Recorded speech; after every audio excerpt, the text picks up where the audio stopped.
Good evening, Bumblebee folks. I'm Alexa, the resident emo girl, and today I'm glad to be back yet again to discuss some evil ladies this time. As a gal who supports both women's rights and women's wrongs, I feel pretty qualified to talk about the ladies on today's list. Question for y'all, who is your favorite non-fictional evil queen?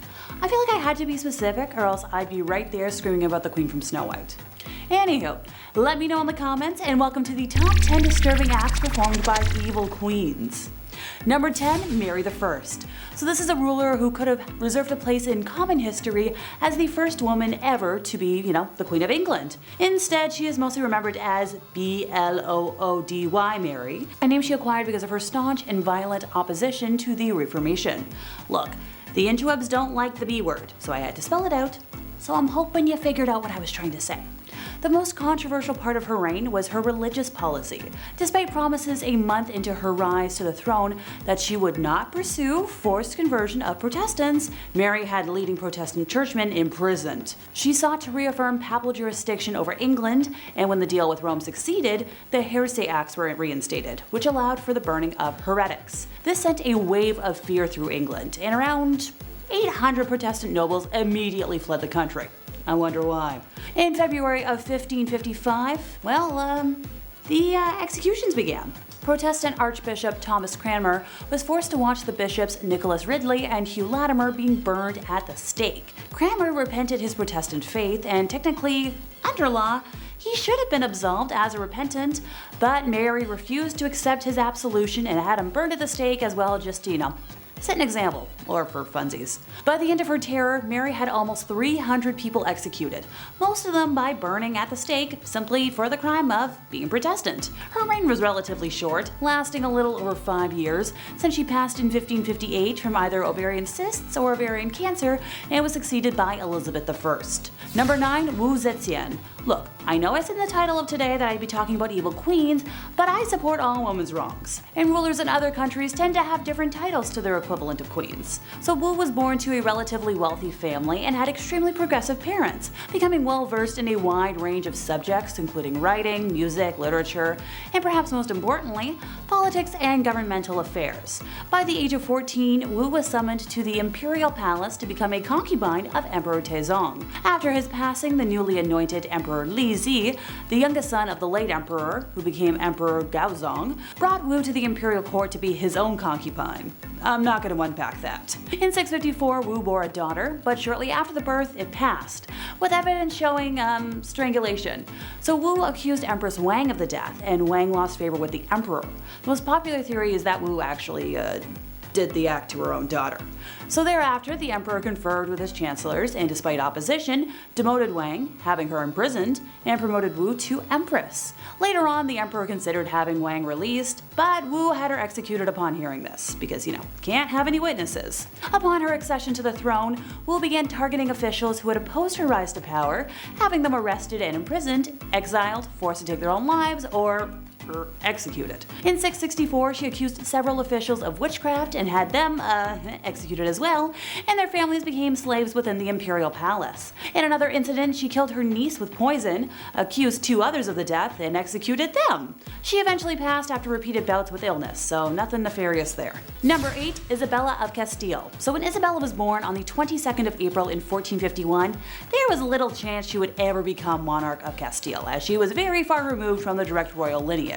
War, politics, and subterfuge intervened, however, and for many years, the Kingdom of Spain was in turmoil, suffering from civil wars and a lot of chaos. To quell one of the rebellions, the hand of Isabella was promised to the commoner, Pedro Duran Acuna Pacheco, but on his way to her, he suddenly fell ill and, passed. Now, this immensely fortuitous event for Isabella cemented her devotion to her faith, since she didn't exactly want to marry a commoner and prayed for divine intervention.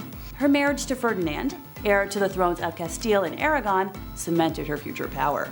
After the death of the King of Castile, the throne was given to Isabella.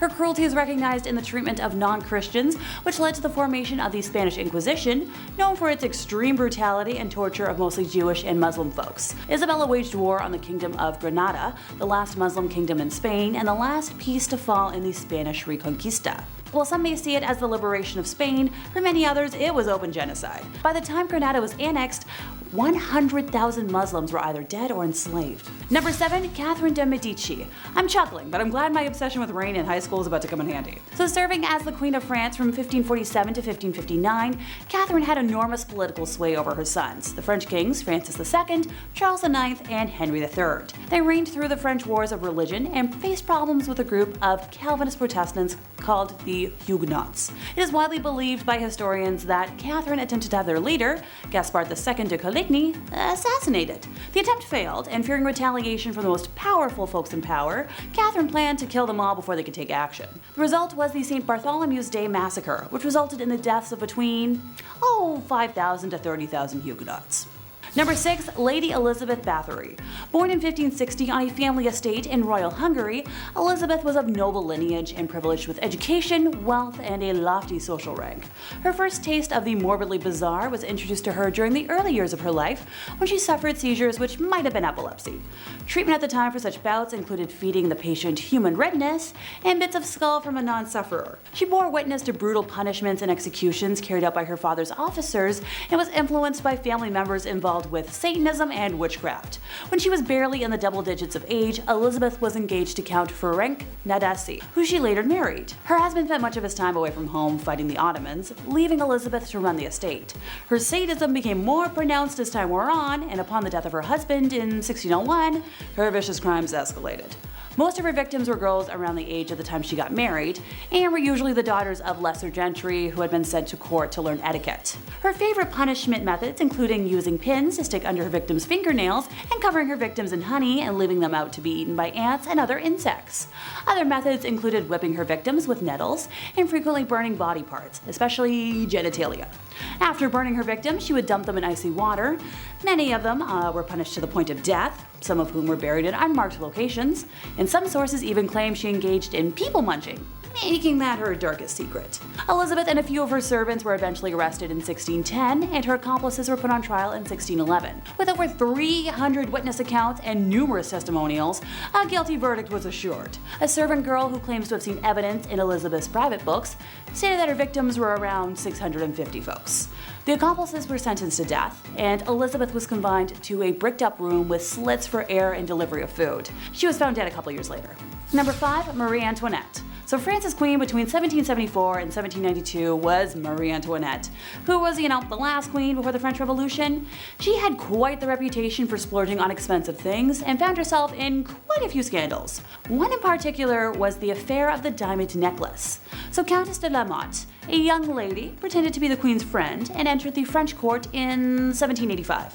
She fooled a high society member into believing that Antoinette loved him.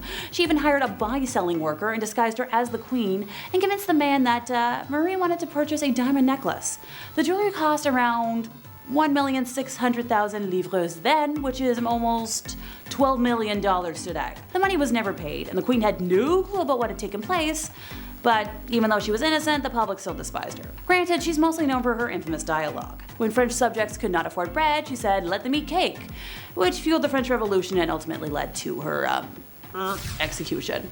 Number 4. Queen of Castile. So Juana la Loca was the Queen of Castile from 1504 to 1516, and she suffered from various mental disorders. After her husband passed in 1506, her father buried his body. However, Juana used to open the tomb and caress her husband's dead body, and ultimately she ordered the body dug out and kissed her husband's feet. Additionally, she would carry his coffin everywhere with her, and actually kept it under her bed. Years later though, she eventually allowed his burial outside her window. Look, I just keep weird dolls under my bed. Number 3. Maria Eleonora of Brandenburg. Maria Eleonora, born on November 11th of 1599, passing eventually on March 28th of 1655, held the title of Queen of Sweden from 1620 to 1632 as the wife of King Gustav II Adolf. Coming from a noble German family, she belonged to the prestigious house of I'm not even going to try and say that. However, when Maria and Gustav gave birth to a girl with a genetic condition causing excessive hair growth, Maria was deeply shocked. The unexpected appearance of her daughter, combined with societal beauty expectations, pushed Maria to her limits. She considered her daughter ugly and refused to care for what she perceived as a monstrous creature. When Gustav died when Christina was only, this many years old, Maria blamed her for his death. For over a year, Maria subjected Christina to very harsh punishment, confining her to blacked-out, darkened rooms to mourn her father in solitude for very extended periods, even placing her father's open casket in Christina's room and demanding she sleep next to it, which that's way too morbid, even by my standards. Maria's mental state deteriorated, eventually leading to Christina's removal from her custody. So thank goodness for Christina. Number 2 is Sixty the Dragon Lady. So the story of her rise to power is a remarkable one. Born at a time when Chinese women were politically invisible, this lady managed to acquire enormous political influence by exploiting her position as a royal concubine, engaging in court intrigues and manipulating those around her. By the end of the 1860s, she had become the most powerful individual in China. Her will and her reach even exceeded 2 male emperors, who she frequently bypassed or overruled. Now, she was originally born Lan Kuo in 1835, the daughter of a minor Manchu official, and at age 15 she was selected as a potential concubine for the emperor and relocated to the Forbidden City. She was elevated to the status of concubine officially by age 18, eventually giving birth to the emperor's only son, Zeitan, a feat that earned her another promotion in the palace hierarchy. The emperor died in 1861, and shortly after the disastrous Second Opium War, left the throne to his only son. So as the mother of the reigning emperor, Cixi was given the courtesy title Dowager Empress. So by this point, the empress had become quite adept at manipulation, palace intrigues, and power games.